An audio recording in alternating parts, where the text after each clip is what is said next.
3 face metre board എങ്ങനെ set ചെയ്യാമെന്ന് നമുക്ക് എളുപ്പത്തിൽ പഠിക്കാം.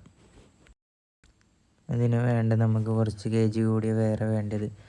ഇതിൽ നമ്മൾ എടുത്തിട്ടുള്ള 6 mm വയറാണ്. ഇതാണ് കാണുന്ന ന്യൂട്രൽ ബാർ. നമ്മൾ ഫ്യൂസിൻ്റെ ഒരറ്റത്ത് ബ്ലൂ കൊടുത്തു. ബ്ലൂ എന്ന് വെച്ചാൽ ഫേസ് ആണ്. RYB എന്നാണ്. അതിന് ബ്ലൂ നമ്മൾ ടാപ്പ് അടിച്ചിട്ട് കൊടുത്തിട്ടുണ്ട്. ബ്ലൂ ടാപ്പ് നല്ല പോലെ ടൈറ്റ് ആക്കണം. ഫ്യൂസിൻ്റെ ഒരു അങ്ങേയറ്റത്ത് നമ്മൾ ബ്ലൂ കൊടുത്തിട്ട് ആ വയർ നമ്മൾ എവിടെ കൊടുക്കുന്നെന്ന് നമ്മൾ നോക്കാം. നമ്മൾ ആ ഫ്യൂസിൻ്റെ ഒരു സൈഡ് കൊടുത്ത വയറൊക്കെ നമുക്ക് മീറ്റർ വരുന്ന സ്ഥലത്തേക്ക് ഇട്ട് കൊടുക്കാം. എന്നിട്ട് നമ്മൾ ചെയ്യേണ്ടത് എല്ലാ വയറുകളും അങ്ങോട്ട് എത്തിച്ചു കൊടുക്കുക. ബ്ലാക്ക് ടാപ്പ് അടിച്ചതാണ് ന്യൂട്രൽ. ഇപ്പോൾ മനസ്സിലായോ? പിന്നെ ഒരു ഐസൊലേറ്റർ എടുത്ത് 4 കോൾ ഐസൊലേറ്റർ എടുക്കുക. അതിൻ്റെ ഒരു സൈഡിൽ ന്യൂട്രൽ കൊടുക്കുക.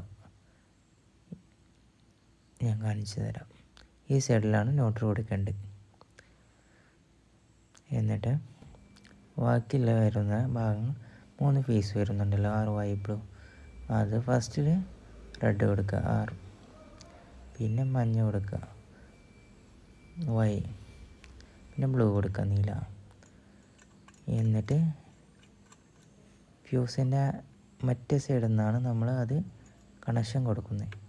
മറ്റേ സൈഡ് നമ്മൾ മീറ്ററിലോട്ട് നമ്മൾ ഇട്ടല്ലോ.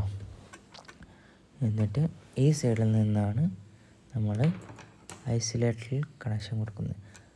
പിന്നെ നല്ലപോലെ ടൈറ്റാക്കാൻ മറക്കരുത്.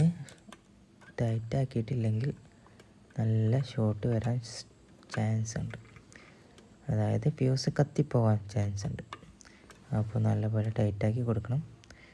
എന്നിട്ട് ഇതുപോലെ കണ്ടോ, RYB, റെഡ്, ബ്ലാക്ക്, നീല, മഞ്ഞ, ചുവപ്പ്. ഓക്കെ, മനസ്സിലായെന്ന് വിചാരിക്കുന്നു. ഇതേമാതിരിയാണ് നമ്മൾ കൊടുക്കേണ്ടത്. ഫസ്റ്റ് റെഡ്, പിന്നെ മഞ്ഞ, പിന്നെ ബ്ലൂ, പിന്നെ ബ്ലാക്ക് ന്യൂട്രലാണ്. അത് മാറരുത്. ബ്ലാക്ക് ന്യൂട്രൽ മാറിക്കഴിഞ്ഞാൽ ആകെ ഷോർട്ടാവും, ആകെ പുകയും. അപ്പോൾ വ്യക്തമാക്കി